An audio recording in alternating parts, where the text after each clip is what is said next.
Hi guys, welcome back to our channel. మన మే సిరీస్లో ఈరోజు డే 18. మేము అనుకున్న 25 గిఫ్ట్స్కి ఇంకా కొన్ని గిఫ్ట్స్ పెండింగ్ ఉన్నాయి. ఏం చేద్దామని చెప్పేసి అమెజాన్ ఓపెన్ చేసి చూశాను అనమాట. అందులో లవ్ అగ్రిమెంట్స్ అని చెప్పేసి ఇది కనిపించింది.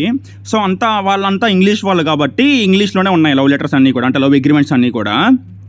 అయితే దీన్ని ఏం చేద్దాం, ఏదైనా డిఫరెంట్గా చేద్దామని చెప్పేసి మా చెల్లి నేను అనుకున్నాము. అప్పుడు మా చెల్లి ఏమన్నదంటే, మనం ఇన్ని గిఫ్ట్స్ ఇస్తున్నాం కానీ అన్ని కొనేసి ఇచ్చేస్తున్నాం తప్పితే మనం పర్సనల్గా దానికోసం ఏదైనా హార్డ్ వర్క్ చేయట్లేదు కదా, అలా ఏమైనా చేద్దాము అని చెప్పేసి అంటే, సరే లవ్ అగ్రిమెంట్ అనే ఐడియాని మన లాంగ్వేజ్ అంటే తెలుగు లాంగ్వేజ్లో మనకు నచ్చిన విధంగా కస్టమైజ్ చేసుకొని ఎడిటింగ్ చేసుకొని ఆ పేపర్ని ప్రింట్ తీసుకొని ఒక ఫ్రేమ్ కొనేసి ఫ్రేమ్లో పెట్టేసి ఇద్దాము. ఇంకా అగ్రిమెంట్ కాబట్టి వాళ్ళ చేత సైనింగ్గా స్టాంప్ కూడా వేయించేద్దాము, వాళ్ళ చేత తంబ కూడా వేయిద్దాం, బాగుంటుందని చెప్పేసి నేను చెప్పాను అనమాట. అప్పుడు మేము అనుకున్నట్టుగా ఎడిటింగ్ చేసాము. ఇది తెలుగులో ఇన్షాట్లోనే ఎడిట్ చేసామన్నమాట, తెలుగులో టెక్స్ట్ కోసము ఇన్షాట్లో ఎడిట్ చేసి దానికి బ్యాక్గ్రౌండ్ అంతా కూడా ఆల్రెడీ ఆన్లైన్లో అవైలబుల్గా ఉన్న అగ్రిమెంట్ నుంచి బ్యాక్గ్రౌండ్ తీసుకొని ఎడిట్ చేశాను. నేను టెక్స్ట్ తెలుగులో వచ్చిందనమాట. ఇంకా అది ఫ్రేమ్ ఓపెన్ చేసేసి వాళ్ళకి ఇచ్చి చదవమని చెప్పాను అనమాట. ఫస్ట్ అంటే అగ్రిమెంట్లో ఉన్న చదివి వాళ్ళు ఒప్పుకొని సంతకం పెట్టినట్టుగా అనమాట.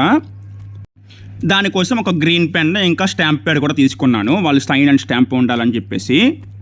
అయితే మేము అందులో రాసిన మ్యాటర్ ఏంటి అని అంటే, 25వ పెళ్లి నాటి ప్రమాణ పత్రిక డాష్ స్టేజ్లో జరిగింది. ఎందుకు డాష్ ఎందుకు పెట్టామని చెప్తే వాళ్ళు అక్కడ ఆ రోజు డేట్ వేస్తారని చెప్పేసి అక్కడ బ్లాంక్ ఇచ్చామన్నమాట. ఓండ మెహర్ ప్రసాదరావు అండ్ ఓండ మెహర్వాణి మేమిరువురం ఇష్టపూర్వకంగా రాయనది ఏమనగా, ఎన్నో కష్టాలు సుఖాలు చూసి ఎన్నో ఒడిదొడుకులని అధిగమించి 25 సంవత్సరాలు పూర్తి చేసుకున్నందుకు ఆనందపడుతున్నాం. అంతే ఆనందంతో మా మిగతా జీవితం మొత్తం ఒకరిని ఒకరు సంతోషంగా ఉంచుతాము అని మాటిస్తున్నాము అని కింద 2 సిగ్నేచర్స్ ఉంటాయన్నమాట. ఆ సిగ్నేచర్స్ అని స్టాంప్ తీసుకున్నాను.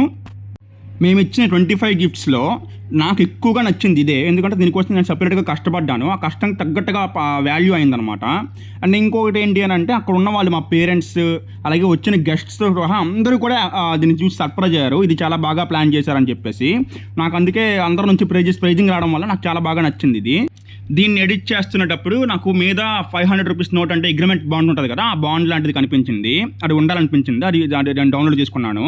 ఇది కాకుండా నాకు ఇంకా కొంచెం మీద స్పేస్ ఇంకా ఉండాలంటే అనిపించింది. ఆ స్పేస్ని ఫిలప్ చేయడం కోసం అని చెప్పేసి వాళ్ళిద్దరు ఫొటోస్ పెడితే బాగుంటుంది అనిపించింది. అయితే ఫొటోస్ కూడా వాళ్ళు పెళ్ళికి ముందున్న ఫొటోస్ పెడితే బాగుంటుందని చెప్పి దానికోసం కొంచెం ట్రై చేసి ఆ ఫొటోస్ దొరికాక ఆ ఫొటోస్ని పెట్టాను అనమాట. సో ఫైనల్గా మేము ఇచ్చిన గిఫ్ట్స్లో మా హ్యాండ్ మేడ్ గిఫ్ట్ ఇది వాళ్ళకి చాలా బాగా నచ్చింది. ఓకే గైస్, మళ్ళీ నెక్స్ట్ వీడియోలో కలుద్దాం.